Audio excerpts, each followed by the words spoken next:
السلام علیکم عزیز طلبہ۔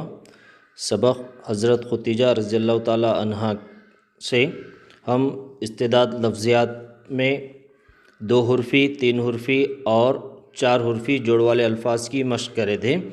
اس ویڈیو کے اندر اب ہم زبان شناسی کے تحت قواعد یہاں پر دیکھیں گے، یعنی استعداد زبان شناسی میں آپ کو فعل اور فاعل کی تعریف بتایا گیا، اور آپ کی درسی کتاب کے صفحہ نمبر 17 پر ایک مشق دی گئی جس میں سے آپ کو فعل اور فاعل کو علیحدہ کرنا ہے۔ تو آج ہم اس کے بارے میں اس ویڈیو کے تحت دیکھیں گے۔ تو آپ کی درسی کتاب کے صفحہ نمبر 17 پر یہاں پہ دیا گیا زبان شناسی کے اندر الف ذیل کے جملے پڑھیے اور غور کیجئے۔ نمبر 1، عرفان روٹی کھاتا ہے۔ نمبر 2، بشیر کل آئے گا۔ نمبر 3، سمینہ کتاب پڑھ رہی ہے۔ نمبر 4، احمد لکھ رہا ہے۔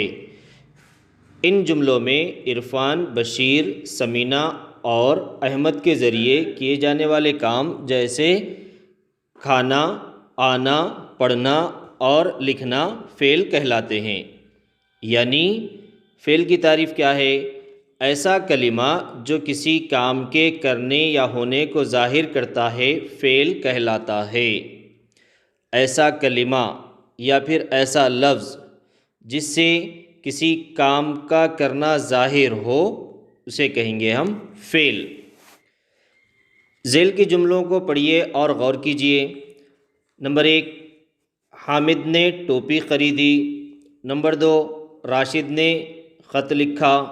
نمبر 3، بچے باغ کی سیر کریں گے۔ نمبر 4، استاد نے کتاب خریدی۔ ان جملوں میں کام کس نے انجام دیا؟ حامد، راشد، بچے اور استاد نے کام کو انجام دیا۔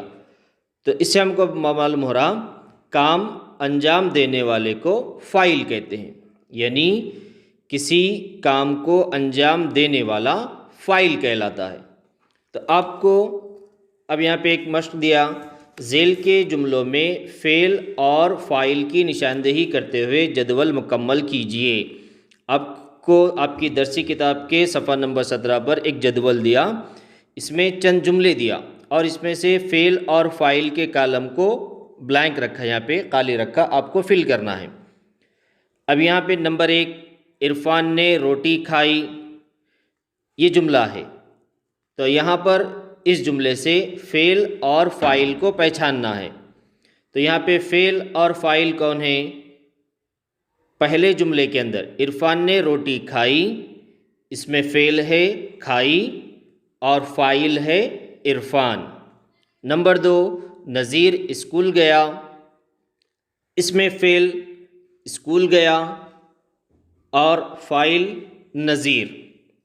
نمبر 3، لڑکے کھیل رہے ہیں، اس جملے کے اندر فعل ہے کھیل رہے اور فاعل ہے لڑکے۔ نمبر 4، استاد پڑھاتے ہیں، یہاں پر فعل ہے پڑھاتے اور فاعل ہے استاد۔ نمبر 5، اشرف پانی پی رہا ہے، اب اس جملے کے اندر فعل ہے پی رہا ہے، پی رہا اور فاعل ہے اشرف۔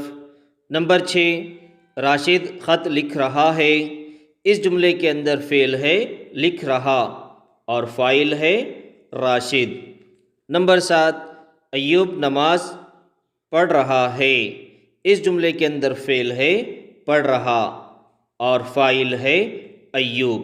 تو اس طریقے سے ہم سیکھ چکے کہ وہ لفظ جو کسی کام کو بتلائے فعل کہلاتا اور کام کو انجام دینے والا یعنی کام کو کرنے والا فاعل کہلاتا ہے۔ اب اس ویڈیو کو دیکھتے ہوئے آپ اس خالی جگہ میں فل کر لاسٹ میں آپ کو اس سبق کے آخر میں منصوبہ کام دیا گیا، کیا ہے؟ اللہ تعالیٰ کی جانب سے نازل کی گئی 4 آسمانی کتابوں کے نام اور ان کتابوں کا نزول کن انبیاء علیہ السلام پر ہوا جدول میں لکھیے۔ آپ کو ایک جدول دیا، اس جدول کے اندر آپ کو 3 کالم دیا، سلسلہ نشان، نمبر 2 نبی کا نام، نمبر 3 آسمانی کتب کے نام۔ یعنی اس جدول کے اندر آپ کو نبی کا نام لکھنا ہے اور اس نبی کے اوپر نازل ہونے والی کتاب کون سی ہے اس کا نام لکھنا ہے۔ تو سب سے پہلے نمبر 1، نبی کا نام حضرت داؤد علیہ السلام، اور ان کے اوپر جو آسمانی کتاب نازل ہوئی اس کا نام ہے زبور، اس کا نام ہے زبور۔ نمبر 2، حضرت موسیٰ علیہ السلام، ان کے اوپر جو آسمانی کتاب نازل ہوئی اس کا نام ہے توریت۔ نمبر 3، حضرت عیسیٰ علیہ السلام، حضرت عیسیٰ علیہ السلام پر نازل ہونے والی آسمانی کتاب کا نام انجیل۔ اور سب سے آخر میں نمبر 4، ہمارے اور آپ کے سب کے پیارے نبی حضرت محمد مصطفیٰ صلی اللہ علیہ وسلم، ان کے اوپر نازل ہونے والی آسمانی کتاب اس کا نام ہے قرآن پاک۔ تو اس طریقے سے یہاں پر ہمارا لیسن نمبر 2 حضرت ختیجہ رضی اللہ تعالی عنہ مکمل ہوتا ہے، اور اس کے تحت دیے گئے تمام استعداد بھی ہم مکمل کر چکے ہیں۔ انشاءاللہ ہم اسی طریقے سے نیکسٹ لیسن، آگے کے لیسن کے ویڈیو بنائیں گے۔ جزاک اللہ خیرہ۔